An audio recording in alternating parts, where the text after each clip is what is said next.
建国必将遭到全面和彻底的失败。主义的火炬照亮人类前行之路，不断崛起、不断扩大的国际影响。 First, it's the day after mainland China's National Day celebrations, which marked 72 years since the establishment of the People's Republic of China after the Chinese Communist Party won the civil war against the US-backed Nationalist Party. This amid controversy over revelations of phone calls by US General Milley to reassure China of no imminent US nuclear strike and a surprise Australian nuclear submarine deal with London and Washington. Joining me now from Beijing is the Centre for China and Globalization's Vice President, Victor Gao. Victor, thanks so much for coming back on. As I said, it's the day after. You have Britain's Queen Elizabeth aircraft carrier coming towards your maritime borders, NATO countries openly threatening your existence, USS Ronald Reagan strike carrier force sailing towards you. Bad times for China? Well, China just celebrated the 72nd National Day. The whole country was in a mood of great celebration. Everyone was very happy, very united behind the government. Yes, of course, there have been lots of incursions of foreign forces, their aircraft carrier, naval ships of all kinds, and possibly submarines into China's South China Sea and other waters around China.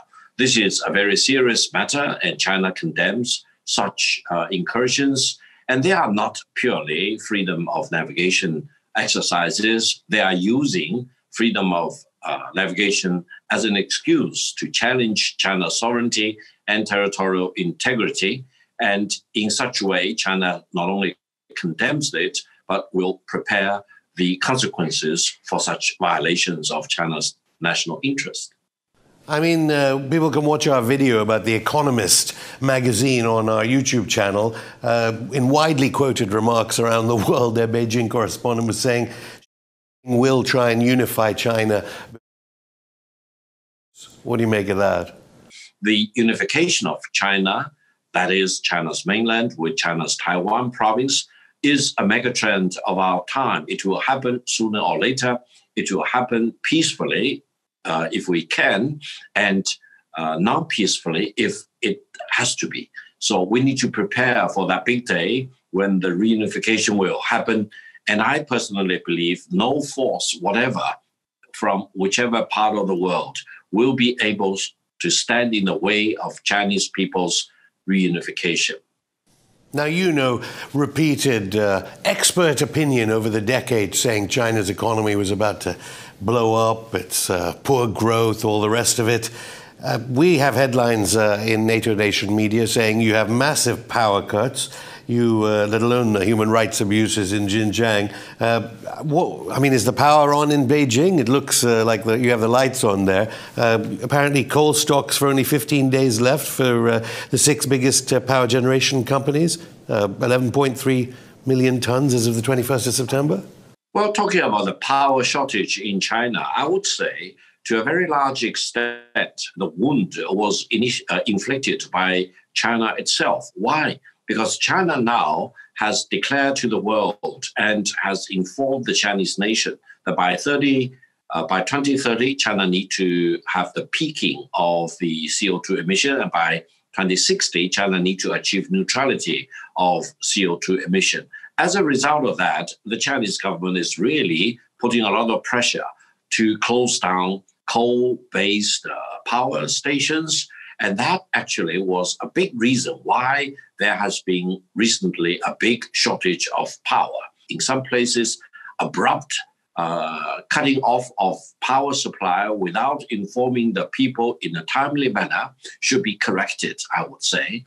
And then the government and the power suppliers need to figure out a better way to make sure that while China is absolutely doing the right thing to cut down the CO2 emission by closing down some of the coal-based power plants, how China can manage to provide enough power from other sources to the end users. That's a challenge that China needs to balance off going forward. The UN says it's not going to happen in time, and if even in 2021 you're having problems, the fossil fuel emissions are not going to go down. Obviously, China, the biggest, obviously not per capita, but the biggest emitter in absolute terms. Well, if you look at China's track record over the past 10 years or so, the per unit CO2 emission for the Chinese manufacturing side and industrial side has been cut down very significantly. Now, for China, which is still enjoying very rapid economic development, this goal has its own pains.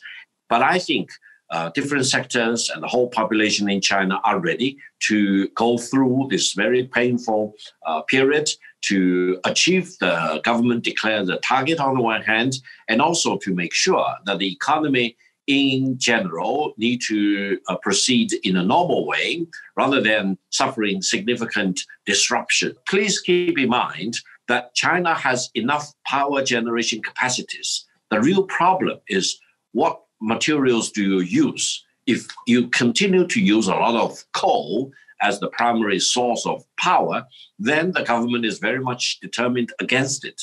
If you use other sources of power, for example, natural gas or crude oil, or increasingly renewable sources, solar and wind, etc., then the Chinese government is very much encouraging that. Well, hopefully more of the solar and wind and renewables rather than the oil and gas. No one's measuring the fossil fuel emissions of all these warships from NATO, from the US and UK headed your way. What did you make of these revelations in Washington of General Milley, the Joint Chiefs, US Joint Chiefs chairman, saying that he had to reassure a Chinese counterpart that there was not going to be a first nuclear strike on China? First of all, I think General Milley is highly regarded and respected from the Chinese side. Now, what is happening in Washington, the congressional hearing, and General Milley's testimony at the congressional hearing is a reconfirmation of one point. That is a very important point. That is, there will be no war between China and the United States, and that is in the best interest of mankind. There are people who are very eager and agitated to provoke a war between China and the United States, but they are not doing that in the interest of the American people. Some people in the United States even claim that China and the United States are destined to have a war with each other. They a little understand the consequence of a war between China and the United States, because if you listen very carefully to what Dr. Henry Kissinger has to say recently, he's basically saying any war breaking out between China and the United States may soon escalate into an Armageddon. In fairness, anything Henry Kissinger says for the global South is usually a reverse barometer. Arguably, I think you know what happened in Vietnam, Cambodia, and Laos. You have said, I noticed previously, that Australia will lose its privilege of not being targeted by Chinese nuclear weapons thanks to this surprise AUKUS deal between Washington, London, and Canberra. Is that going to happen? Should there be nuclear missile upgrades to the nuclear submarines now being talked about coming from Britain and the United States? Well, first of all, this AUKUS is very much against the megatrend in the world, because the world today needs peace and stability. By possessing nuclear weapons, nuclear submarines, and they are kind of fine-tuning it. They claim that it is nuclear-powered submarine. It is not nuclear weaponized submarine. But I would argue the difference or the hair splitting is really very much artificial, because a submarine is a weapon, and if it is powered by nuclear power, that nuclear-powered submarine can strike or can be attacked in time of war.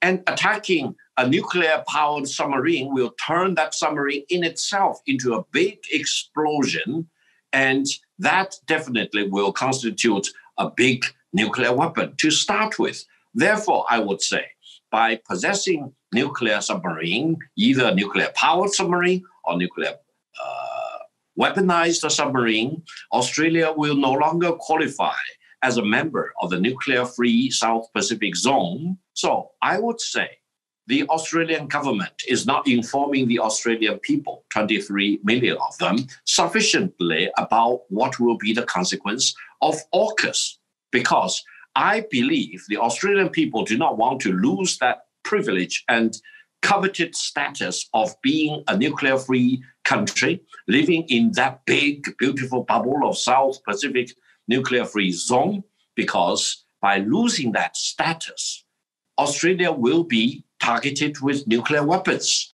Well, as I said, Scott Morrison, the Australian leader, saying they're definitely not for nuclear weapons. But just finally, I mean, China has seemingly been supporting the Federal Reserve by making Bitcoin illegal. It's losing a propaganda war, arguably, in the West completely, as we get more and more articles in so-called liberal papers talking about the need to confront China. And Kamala Harris, Joe Biden's vice president, said Beijing continues to coerce, to intimidate, and to make claims to the vast majority of the South China Sea.